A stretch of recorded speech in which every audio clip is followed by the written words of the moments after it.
Hello বন্ধুরা, আজকের ভিডিওতে কথা বলবো গুজরাট টাইটান্সকে নিয়ে। আর এই টিমটাকে দেখে মনে হচ্ছে না বলে যে সেমিফাইনালে এই টিমটা যেতে পারে বলে, কিন্তু তাও চেষ্টা করব যেন অ্যাটলিস্ট সেমিফাইনালে যায়।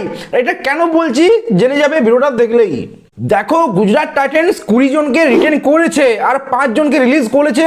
দাসুন সানাকা, করিম জান্নাত, কটজি, কুলওয়ান্ত খিজরওয়ালিয়া অ্যান্ড মহিপাল লোমরোর, এই 5 জনকে রিলিজ করেছে। তার সাথে ট্রেড করেছে ভাই রাদারফোর্ডকে মুম্বাই ইন্ডিয়ান্সে দিয়ে দিয়েছে।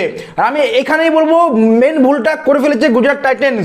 প্রথমত কটজিকে তুমি কেন দিলে, কারণটা কি ভাই? কেন রিলিজ করলে, কারণটা কি? তোমার কাছে কেবল একটাই পেসার আছে, রাবাডা। আর এরকম তো নয় যে তুমি ভাই রিলিজ করলে কটজিকে তুমি ভাই স্ট্রাককে নিয়ে আসবে, স্ট্রাককে তো পাবে না। তো রিলিজটা কেন করলে বুঝতে পারলাম না ভাই, কারণ একটাই তোমার রিপ্লেসমেন্ট রাবাডার বেস্ট হবে, সেটা এই ছিল কটজি। আর কেবল কটজিকে রেহাই করো ভাই, মুক্তি পায়নি এ ভাই।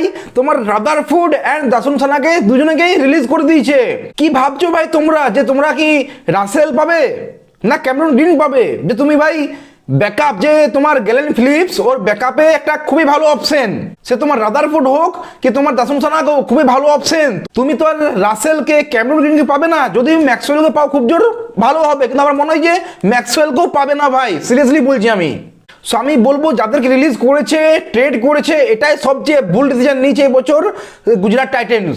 দেখো এদের টপ 3 কনফার্ম আছে, Sai Sudharsan, Shubman Gill and Jos Buttler. যদিও শুভমান গিল ভাই সেইভাবে মানে রান করেনি ইন্টারন্যাশনাল ক্রিকেটে, লাস্ট 12টা কি 13টা ম্যাচে কোনো হাফ সেঞ্চুরি পর্যন্ত নেই। 20 এভারেজে রান রেট নিয়ে গেছে শুভমান গিল। আর না সাই সুদর্শনের সেইভাবে ফর্ম আছে। দেখো তুমি 14টা ম্যাচ খেলবে, 14টা ম্যাচ যদি 14টায় 0 করো, তাও এই টপ 3 এটাই হবে, এটাও আমি জানি। তাই আমি বলবো এখানে কোনো ব্যাকআপ দরকার নেই এই টিমের, মানে টপ 3-তে কোনো ব্যাকআপ দরকার নেই। যদি চোট পেয়ে গেল তাহলে ভাই তোমার ওয়াশিংটন সুন্দর আছে, কি যদি কিপার দরকার তোমার শাহরুখ খান আছে, গ্যালেন ফিলিপসও কিপিং করতে পারে। তো তোমার টপ 3-তে তো আমি বলবো না তোমার কোনো মানে ব্যাকআপও দরকার, আমার তো মনে হয় না অ্যাটলিস্ট যে টপ 3-তে কোনো ব্যাকআপ দরকার। আর 4 নাম্বার আসবে ওয়াশিংটন সুন্দর, কারণ গুজরাট টাইটান্স বলছি কিনা জানি না, কিন্তু সব জায়গা থেকে অনেক বড় বড় সোর্স থেকে খবর আসছে যে সুন্দরকে নাকি টপ 4-এ খেলাবে গুজরাট টাইটান্স এই বছর। সো আমি ধরছি যে ওয়াশিংটন সুন্দর নম্বর 4-এ খেলছে। আর 5 নম্বরে শাহরুখ খান আসবে, 6 নম্বরে গ্যালেন ফিলিপস আসবে। যদিও আমি বলবো ফিলিপসকে নম্বর 4 খুব জোর 5, তার নিচে তো নামানোই যাবে না।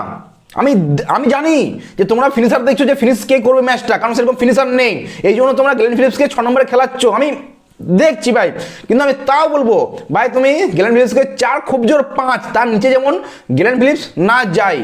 আর এবার তো শিওর হয়ে গেলাম যে গ্যালেন ফিলিপস খেলছে, কারণ রাদারফোর্ডকে ছেড়ে দিয়েছে। তারপর আছে রাহুল তিওয়াতিয়া, রাশিদ খান, রাবাডা, সিরাজ, প্রসিদ্ধ কৃষ্ণা অ্যান্ড 12 নম্বরে সাই কিশোর বা আরশাদ খান। দেখো এখানে রাবারের কথাটা বললাম আমি, যে রাবারের জায়গায় একটা রিপ্লেসমেন্ট চাই, কিন্তু কেন রিলিজ করলে কটজিকে সবচেয়ে বেস্ট অপশন ছিল, সবচেয়ে বেস্টেস্ট অপশন ছিল। যাই হোক, এবার আমরা দেখবো গুজরাট টাইটান্স কাকে কাকে টার্গেট করতে পারে, কারণ ওদের পার্সে কেবল 12.9 কোটি টাকা আছে। মানে 12 কোটি ধরো না ভাই, কি 13 কোটি ধরো, একটা ধরো, 12 বা 13 কোটি ধরো। তো তুমি 12 কোটিতে তুমি রাসেলকে পাবে না, কেন গ্রিনকে পাবে না, তুমি স্টারকে পাবে না, তুমি কাউকে পাবে। তো সেই হিসেবে আমাকে দেখতে হবে যে ভাই তুমি কাকে কাকে টার্গেট করতে পারো। তো প্রথমে একটা অপশন আছে গ্যালেন ফিলিপস, যার ব্যাকআপ দরকার।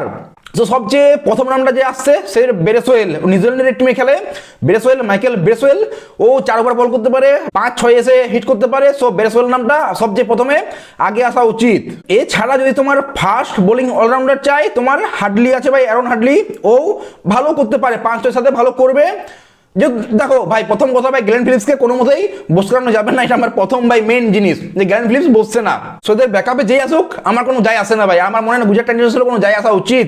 ভাই গ্যালেন ফিলিপসকে এবছর পুরো 14টা ম্যাচ খেলাও, আমি বলছি ও খুবই দারুণ পারফরমেন্স দেবে। ফিল্ডিংয়ে তো ভাই উড়ে ফিল্ডিং করে, ফিল্ডিংয়ে তো কোনো কোয়েশ্চেনই নেই, বোলিংও করতে পারে, কিপিংও করতে পারে, ব্যাটিংও করতে পারে। আর কি চাই, শুধু ভালোভাবে ওকে ইউজ করো, এটাই বলবো আমি। মানে মিডল ওভার খেলতে পারে, ফিনিশার খেলতে পারে, আর কি চাই একটা টিমের জন্য ভাই? সব দেই, এই প্লেয়ারটা সব দেই। আর রাবারটার জায়গায় তুমি স্টারকে পাবে না, কিন্তু ভাই তুমি একটা ভালো বোলার পেতে পারো, সেটা হচ্ছে ডোয়েন পেট্রিয়াস। ভাই অলরাউন্ডার, ব্যাটিংও করতে পারে প্লাস ভালো বোলিং করতে পারে। আমি স্পেশাল বলবো ডেথ ওভারটাও ভালো করতে পারে। তো তোমার ডোয়েন পেট্রিয়াস অ্যান্ড লুঙ্গি এনগি তুমি টার্গেট করতে পারো। এইগুলো বাজেটের মধ্যে আমি অনেক বড় বড় নাম বলতে পারি, ডাফির মতো বোলার তুমি পাবে না, ভালো করে জানি, তাই আমি এই নামগুলোই বললাম। বেশি না, কেবল তোমার Aaron Hadley, Bracewell, Dwaine Pretorius and Lungi এনগি, 4টা প্লেয়ার আছে যাদের তুমি টার্গেট করবে। 4টাই ভাই ওভারসিজ তোমার রিকোয়ারমেন্ট, মানে 5 জনের মধ্যে 4 জন তোমার ওভারসিজ লাগবে। সো না তোমার ভারতীয় ব্যাটসম্যান দরকার, না ভারতীয় বোলার দরকার, লাগবে ব্যাঙ্গট সার্কেল লাগবে, কিন্তু পাবে কি পাবে না। তুমি টপ 3-তে ব্যাঙ্গট সার্কেল খেলাতে পারো, কি টপ 4-এ ব্যাঙ্গট সার্কেল খেলাতে পারো, কিন্তু তুমি পাবেই না। সো ভেবে লাভ নেই এগুলো ভাই, ডিসকাস করে কোনো লাভ নেই। নাম তো অনেক বড় বড় আছে, কিন্তু এই 12 কোটির মধ্যে তুমি কিছু পাবে না। তোমাকে এই টিম নিয়ে খেলতে হবে, আর এই টিম নিয়ে খেললে ভাই আমার মনে হয় না যে তুমি সেমিফাইনাল পর্যন্ত যেতে পারবে, যেহেতু শুভমন গিলের সেরকম না ফর্ম আছে, আইপিএলে ফর্ম চলে আসবে আমি এটাও জানি, কিন্তু তাও বলছি যে ভাই এই টিম নিয়ে আইপিএলের মতো একটা সবচেয়ে বড় টুর্নামেন্ট সেমিফাইনালে যাওয়া খুবই ডিফিকাল্ট হবে। যাই হোক, ভিডিওটা আর বড় করবো না, যারা গুজরাট টাইটান্সের ফ্যান তাদের হয়তো খারাপ লাগতে পারে একটু, কিন্তু এটাই ভাই আমার যেটা পার্সোনালি মনে হচ্ছে, সবারই আলাদা মত হতেই পারে। আর আমি বললে যে গুজরাট টাইটান্স সেমিফাইনাল খেলবে না বা ফাইনাল খেলবে না, এটা হতে পারে না, এটা আমার মনে হচ্ছে, সেটা আমি বললাম। আর এই প্লেগুলো ট্রাই করা উচিত বা করতে পারে, সেটা বললাম 12 কোটির ভিতরে। এই নিয়ে তোমরা কি বলবে কমেন্টে জানাও, আর ভিডিও ভালো লাগলে লাইক শেয়ার সাবস্ক্রাইব করে দিতে। দেখা হচ্ছে পরের ভিডিওতে, টেক কেয়ার, সি ইউ।